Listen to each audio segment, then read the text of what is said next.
Halo Sobat JKL. Setiap minggu kondangannya bisa 2 hingga 3 kali. Ya salah.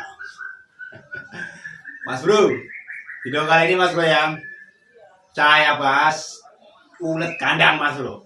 Oke.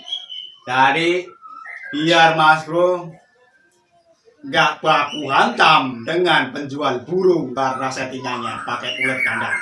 Siap? Jadi Mas Bro nanti biar tahu sifat ulet kandang Mas Bro.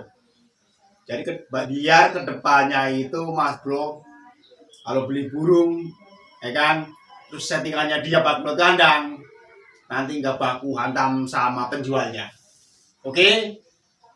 Dan saya ucapkan banyak terima kasih untuk yang sudah nonton video-video saya. Yang sudah subscribe, terima kasih atas penghargaan subscribe-nya. Terima kasih, terima kasih, terima kasih. Kita langsung saja video kelepotan. Kita kemon Mas Bro. Kita let's go.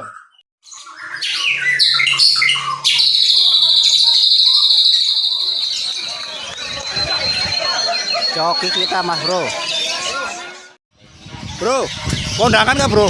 Hari ini? Ya pasti kondangan. Amplop hari ini. Udah Bro, ini masuk 1 Bro, saya 2 Bro. Iya. Aduh, mantep ini pokoknya. Katakan dijadak kan. Semangat katanya. Oh semangat. Iya siap. Yang penting lapangan itu ketawa-tawa, berjoget kayak kajinya ini. Nangis. Oh kita. Pulang kondangan nangis ya. Oke Mas Bro, jadi gini Mas Bro, kalau Mas Bro tanya sama saya ya kan, Mas Bro, settingan pakai ulet kandang itu misalkan 1 cepuk gitu kan, tiap harinya gitu, buat burung itu bagus apa enggak sih gitu kan? Saya jawab Mas Bro ya, kalau saya yang jawab, saya bilang jelek. Lah kok bisa jelek Mas Bro? Kalau saya loh ya. Karena kenapa? Karena saya itu tinggalnya di Bekasi Mas Bro. Bekasi itu kan terkenal panas. Jadi lingkungannya, kotanya kota termasuk kota gersang lah ya kan. Jadi panas. Makanya kalau di daerah Bekasi settingan ulet kandang Mas Bro ya. Kalau 1 cepuk per hari itu jelek banget Mas Bro. Nggak bagus menurut saya. Jadi boleh pakai ulet kandang kalau dari Bekasi kan. Di Jakarta gitu yang hawanya panas, kotanya kan, boleh pakai ulet kandang, tapi cukup 1 sendok Mas Bro ya, jangan gak usah terlalu banyak. Siap? Karena ulet kandang itu Mas Bro ya, namanya ulet kandang tahu sendiri lah ya, itu tetap sifatnya panas Mas Bro. Oke, jadi anggap saja ulet Hongkong itu panasnya 80% kalau dimakan burung kan, ulet kandang itu sekitar 50 hingga 60% Mas Bro. Jadi kalau dikasih ulet kandang 1 cepuk ya kan, terus saya tinggal di Bekasi di Jakarta gitu kan, itu burungnya kebakaran Mas Bro. Nggak bakalan jalan. Oke, itu Mas Bro. Nah, ini anggap saja pendalaman materi Mas Bro ya, pendalaman materi. Jadi gini, Mas Bro itu misalkan beli burung,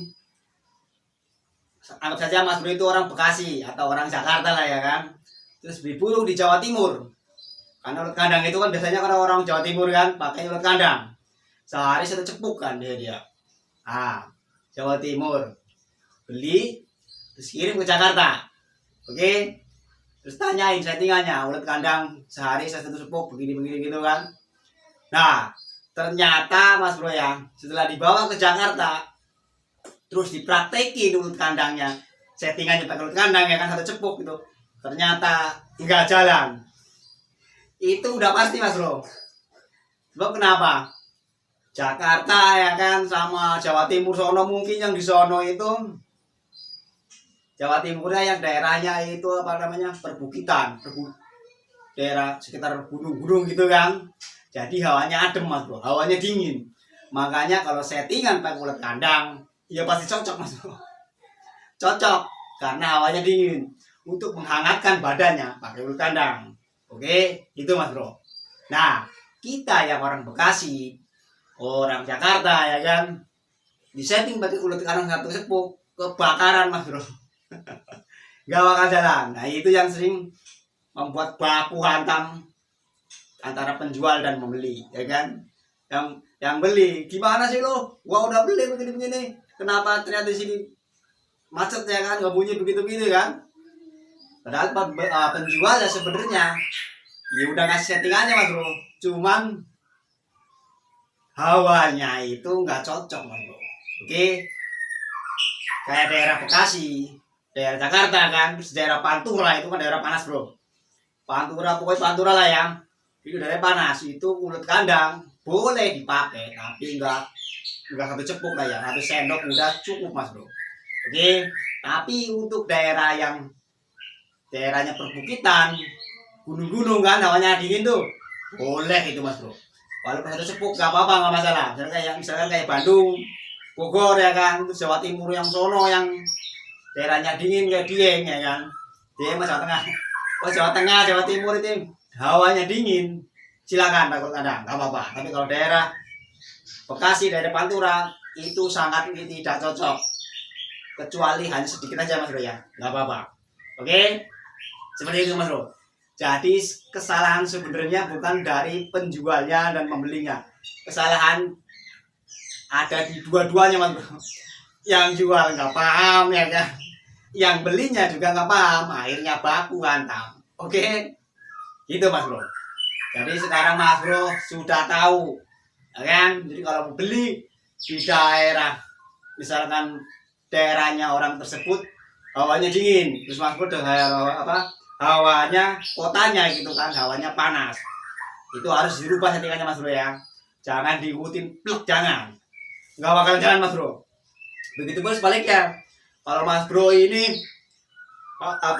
beli burung di daerah Pantura, kota Pantura kan. Nah mas bro nya itu orang Bandung, orang Bogor, terkenal kota hujan kan, dingin sono. Terus Jawa Timur ya kan, yang seperti tadi itu juga harus dirubah mas bro. Kalau settingannya plek banget nggak bakal jalan mas bro, saya jamin macet pasti pokoknya. Siap, itu poinnya mas bro.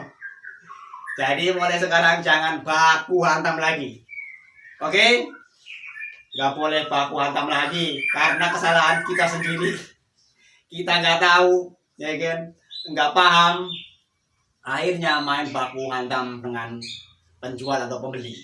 Siap, cara saya itu mas bro ya, ini penting sebenarnya, penting banget. Jadi kalau udah tahu, videonya saya akhir aja mas bro, karena ya itu yang penting tahu gitu aja. Siap, akhir aja videonya. Tetap semangat, jangan lupa bahagia. Coba lagi zamannya, mantap.